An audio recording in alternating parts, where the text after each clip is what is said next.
எனக்கு 16 வயசுல வாரியார் சுவாமிகள் திருநெல்வேலியில பேசுகிற பொழுது முருகன் ஒருவன் தான் ஆணுக்கு பிறந்தவன் என்றார்.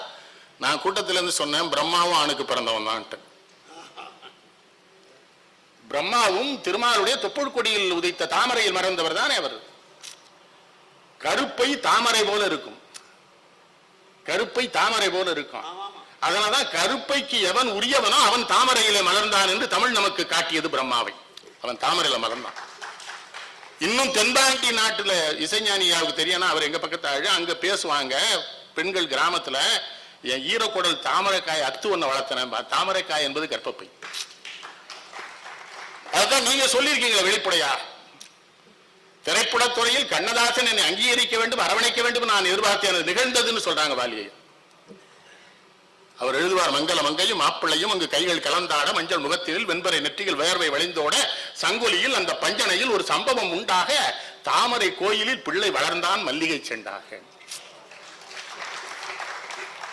அப்பதான் பிரம்மனை எழுதின போலி சான்றிதழில் உலகத்திலேயே முதலிலே பணிக்கு சேர்ந்தவன் பிரம்மன்.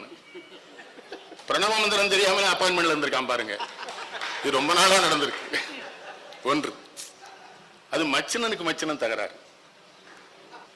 அவனுக்கு செய்தி இருக்குது முருகன். ஏன்னா பிரணவ மந்திரத்திற்கு பிறந்தவன் அல்லவா அவன். அதானே எழுதுறார் வாலி ஐயா.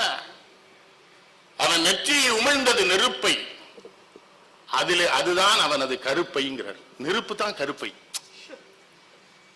இறைவன் இல்லாமல் மனிதர்கள் இல்லை என்கிற உணர்வு அற்றுப்போனவர்களாக தமிழர்கள் ஆகி போனார்கள் என்கிற வருத்தம் எனக்கு உண்டு.